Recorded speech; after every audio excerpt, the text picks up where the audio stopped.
สวัสดีค่ะกวางนะคะวันนี้เราก็พบกันอีกครั้งค่ะกับอาจารย์แอนดรูนะคะคำถามวันนี้ก็คือว่าจริงหรือไม่ที่ความเสี่ยงที่สูงจะให้ผลตอบแทนที่สูงเช่นกันค่ะ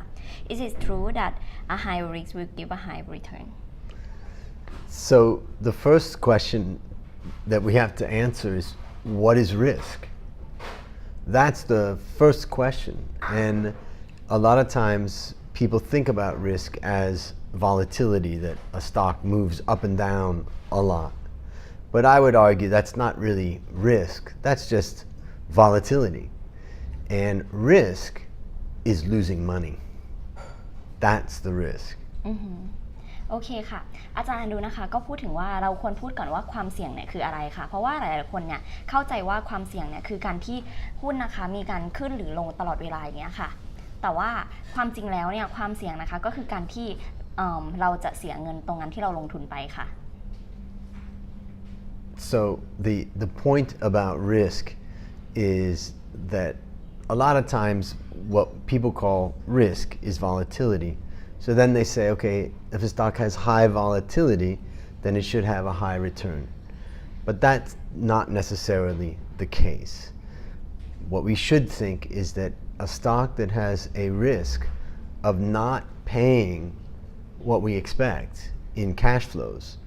that's true risk right there. จากที่หลายๆคนเข้าใจนะคะว่าความเสี่ยงเนี่ยคือการที่มันมี high volatility หรือการที่มันมีค่าขึ้นลงตลอดเวลาอย่างเนี้ยค่ะทำให้มีคนเข้าใจว่าถ้าเกิดว่ามี high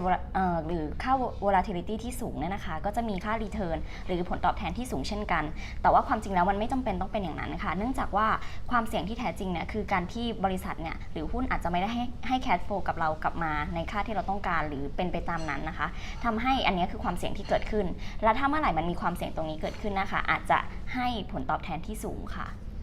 So let's just look at return for a moment. The average annual return in the US over a long time has been about 10%. Now, a friend of mine was doing a startup and he went to raise money from someone and that person said he wants 80% return from the startup. Right? And so that startup is very high risk and that guy wanted really high return.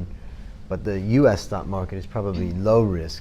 and that return is about 10%. So that gives you an idea. ตอนนี้นะคะเราก็จะมาพูดถึงค่าผลตอบแทนกันค่ะเนื่องจากว่าในประเทศอเมริกานะคะค่าเฉลี่ยของผลตอบแทนตลาดเนี่ยก็จะอยู่ประมาณ 10% แล้วก็อาจารย์แอนดรูเนี่ยก็ยกตัวอย่างถึงว่าเพื่อนเขาค่ะที่มีการคาดหวังว่าอยากจะได้ผลตอบแทน80% ค่ะนั่นก็คือการที่เขาจะไปลงทุนกับสตาร์ทอัพคอมพานีนั่นเองเนื่องจากว่าสตาร์ทอัพคอมพานีเนี่ยนะคะก็จะมีความเสี่ยงที่สูงกว่าเพราะฉะนั้นเขาก็เลยมีความคาดหวังว่าเขาเนี่ยน่าจะได้ผลตอบแทนที่สูงเช่นกันค่ะแต่ว่าในความจริงแล้วเนี่ยในตลาดของอเมริกาเนี่ยก็เพียงมีค่าเฉลี่ยเพียง 10% เท่านั้นเองค่ะ So to wrap it up, what we have to accept is that risk means the risk that you're not going to get paid what you expected from that investment. That is ultimately risk. And generally, you can say high risk, high return.